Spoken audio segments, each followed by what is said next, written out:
Hello and welcome back to the Wasteland, everybody. Welcome back to Fallout 3, where today we're going to be going over the top 10 best melee weapons in Fallout 3. There's actually a lot of melee weapons in this game, especially compared to some of the other weapons we've talked about, like big guns, energy weapons, unarmed, which we're going to be talking about soon. There is at least a decent amount here, and they're kind of separated into two different categories, where you have blunt weapons and you also have bladed weapons. These don't really matter all that much in terms of like how good they are. There's no perks that really help for one or the other. It would be kind of cool if we got that, but we don't. So let's just go over the top 10 that we do have here. Coming in our number 10 spot, we have the Tenderizer. This is the unique sledgehammer that you can find at the Anchorage War Memorial. You do have to get through most of the building in here, which it is covered with mirelurks, so that can be kind of a pain. But the sledgehammer is pretty good. This one's got good damage, it's got pretty good reach, it's got good damage per second, and sledgehammers are not the hardest thing in the Wasteland to find. So fixing this up, and it actually has good item health anyway, is not going to be such a big deal. It's not as strong as some of the other weapons we have here, but it can still be a worthwhile weapon if you want to rush it, because it is pretty good overall. Coming in at our number 9 spot, we have the Vampire's Edge. This is one of the unique Chinese swords. This one you actually get from the vampires, the cannibals.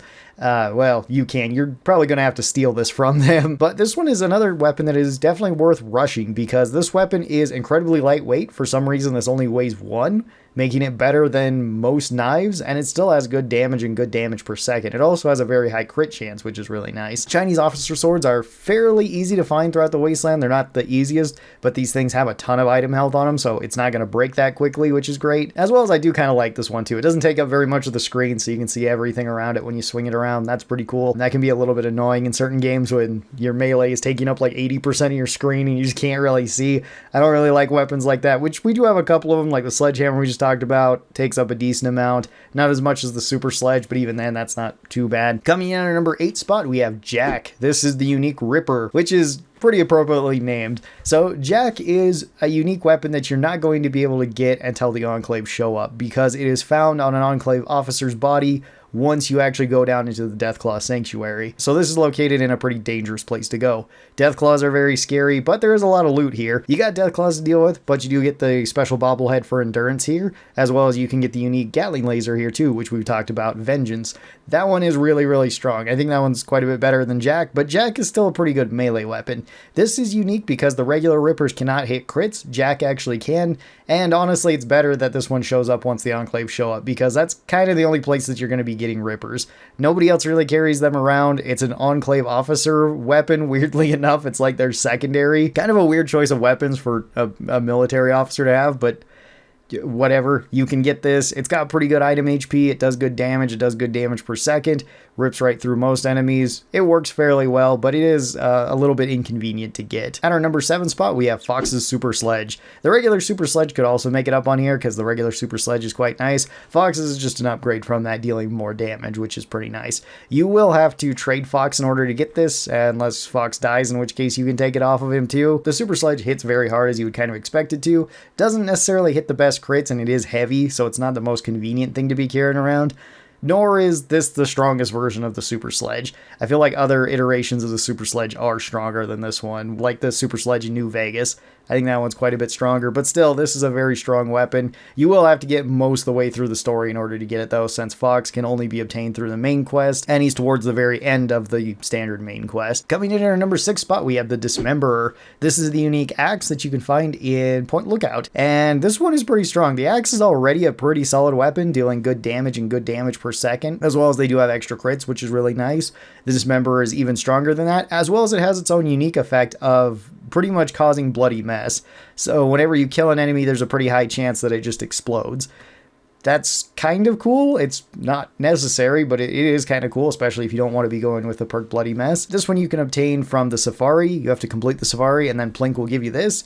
And I would recommend that you run right to the Safari as soon as you get to Point Lookout too, because you can read his book, get the Ghoul Ecology perk, and then that one gets you 5 more base damage, because that one is bugged, making it so that every weapon is either a little bit or a lot stronger, depending on what type of weapon gets a +5 in damage.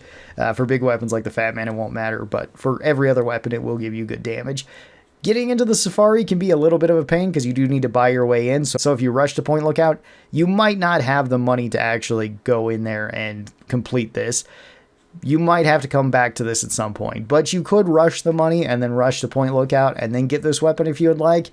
it's going to be a little bit awkward. Not the strongest of the weapons, but still very solid. Coming in at number 5, we have the Katana. This one you get on the Mothership Zeta DLC. This one you find in the cargo hold, and you can either keep this for yourself, which it's a pretty good weapon. It does good damage. It does good damage per second. It's pretty lightweight. It attacks very fast. It also just looks pretty cool too, and it goes really well with the samurai armor. You can also give this to the samurai, and he will use it as a weapon too. And it's pretty strong on him as well. This weapon is just pretty solid all the way around, although you can miss it just like a lot of the Mothership Zeta weapons and other stuff that's there, so be on the lookout for unique weapons whenever you're doing that DLC. Coming in at number 4, we have Jigu Shocksword. You get this one from Operation Anchorage, and this one is an electrified Chinese sword. So this one has a lot less item HP than a regular sword, but it does a lot more damage and a lot more damage per second, as well as it deals damage over time because of the electricity.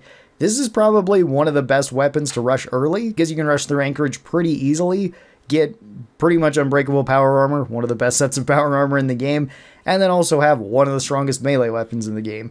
So if you're going with any build that's incorporating melee, this strat is going to be really, really strong. Even for builds that aren't really doing this, still just getting a decent melee weapon early on makes it so you're not using up bullets throughout the early and the mid game. So Jigu Shocksword is fantastic. You can also get an unbreakable version of this, but it is a little bit awkward to get. So the way you have to do this is to potentially shoot this out of Jigui's hand, and then you can go and pick it up.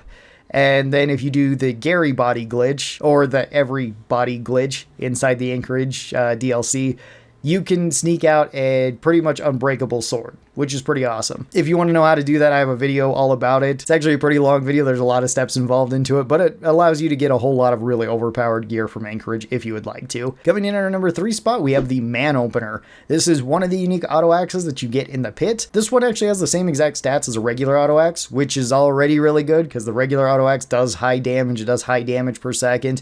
They are kind of heavy, and you do have to go to the pit in order to pick up other auto axes or steel saws to fix these up. But I think it's worth it. This is pretty much the chainsaw in this game, and it's really good for a weapon.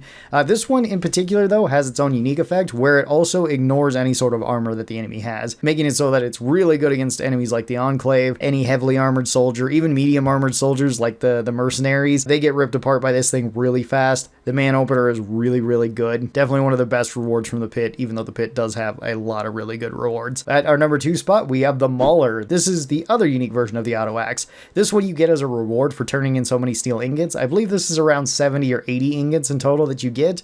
And this one is just the highest statted auto axe in the game. This one doesn't ignore armor like the Man Opener does, so it could be worse against certain enemy types, enemies with high armor, but generally this one will outdamage and out DPS most other melee weapons. I like the rewards that you get from the pit, especially since they feel earned for collecting so many steel ingots. And then coming in our number 1 spot for the best melee weapon in Fallout 3, it's going to go to the Shish Kebab. This one is probably not going to be surprising to most people. The Shish Kebab has high stats already. It does good damage per second. It hits crits pretty often. You can make these pretty early on too if you want to rush any of the areas where the Shish Kebab schematic is found. You will need to do that in order to make these. Then you're going to have to get all the parts and make it at a workbench, but all the parts are super common parts. You need like a motorcycle handbrake, gas tank, pilot light, and a lawnmower blade. Put all that together and you get this fire sword. On top of it already having good stats, it also gets even stronger once you throw in the Pyromaniac perk, which gives it another 50% more damage, making it really, really solid. If you don't have Pyromaniac, I think you could argue the auto axes are better than this weapon, but if you do have Pyromaniac, I think it's a fair argument to go either way. They're both good in their own ways, but this one is a lot more lightweight. You can also make more of them. This one I don't have to worry about going and getting more saws to fix up, so that's why I'd put the Shish Kebab up here at the number 1 spot. And that'll do it for the top 10 melee weapons in Fallout 3. What would you say are the top 10 best melee weapons in this game? I would love to hear that down in the comments below. Thank you guys so very much for watching this. Hope that you guys enjoyed it. I'll talk to you next time. Bye-bye.